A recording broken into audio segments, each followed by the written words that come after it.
Beowulf, translated by Seamus Heaney. In off the moors, down through the mist bands, God-cursed Grendel came greedily loping. The bane of the race of men roamed forth, hunting for a prey in the high hall. Under the cloud murk he moved towards it, until it shone above him, a sheer keep of fortified gold. Nor was that the first time he had scouted the grounds of Hrothgar's dwelling, although never in his life, before or since, did he find harder fortune or hall defenders. Spurned and joyless, he journeyed on ahead and arrived at the bourne. The iron-braced door turned on its hinge when his hands touched it. Then his rage boiled over. He ripped open the mouth of the building, maddening for blood, pacing the length of the patterned floor with his loathsome tread, while a baleful light, flame more than light, flared from his eyes. He saw many men in the mansion sleeping, a ranked company of kinsmen and warriors quartered together, and his glee was demonic, picturing the mayhem. Before morning, he would rip life from limb and devour them, feed on their flesh. But his fate that night was due to change. His days of ravening had come to an end. Mighty and canny, Hugelac's kinsman was keenly watching for the first move the monster would make. Nor did the creature keep him waiting, but struck suddenly and started in. He grabbed and mauled a man on his bench, bit into his bone lappings, bolted down his blood, and gorged on him in lumps, leaving the body utterly lifeless, eaten up hand and foot. Venturing closer, his talon was raised to attack Beowulf where he lay on the bed. He was bearing in with open claw, when the alert hero's comeback and arm lock forestalled him utterly. The captain of evil discovered himself in a hand grip harder than anything he had ever encountered in any man on the face of the earth. Every bone in his body quailed and recoiled, but he could not escape. He was desperate to flee to his den and hide with the devil's litter, for in all his days he had never been clamped or cornered like this.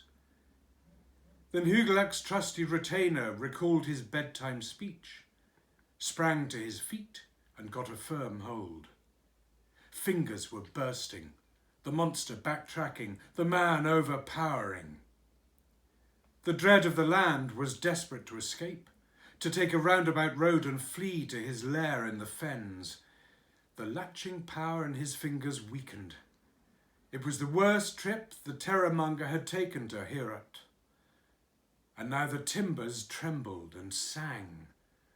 A hall session that harrowed every Dane inside the stockade. Stumbling in fury, the two contenders crashed through the building. The hall clattered and hammered, but somehow survived the onslaught and kept standing. It was handsomely structured, a sturdy frame braced with the best of blacksmith's work inside and out. The story goes that as the pair struggled, mead benches were smashed and sprung off the floor, gold fittings and all. Before then, no shielding elder would believe there was any power or person upon earth capable of wrecking their horn-rigged hall, unless the burning embrace of a fire engulf it in flame. Then an extraordinary wail arose, and bewildering fear came over the Danes. Everyone felt it, who heard that cry as it echoed off the wall, a god-cursed scream and strain of catastrophe, the howl of the loser, the lament of the hell-serf keening his wound. He was overwhelmed, manacled tight by the man who of all men was foremost and strongest in the days of this life. But the Eld troop's leader was not inclined to allow his caller to depart alive. He did not consider that life of much account to anyone, anywhere. Time and again, Beowulf's warriors worked to defend their lord's life, laying about them as best they could with their ancestral blades. Stalwart in action, they kept striking out on every side, seeking to cut straight to the soul. When they joined the struggle, there was something they could not have known at the time, that no blade on earth, no blacksmith's art could ever damage their demon opponent. He had conjured the harm from the cutting edge of every weapon. But his going away out of this world and the days of his life would be agony to him, and his alien spirit would travel far into his fiend's keeping.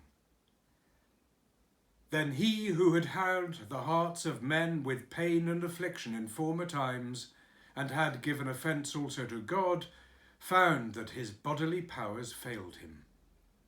Iglac's kinsman kept him helplessly locked in a hand grip.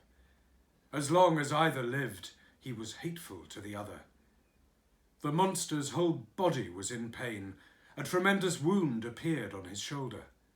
Sinews split, and the bone lappings burst. Beowulf was granted the glory of winning. Grendel was driven under the fen banks, fatally hurt, to his desolate lair. His days were numbered.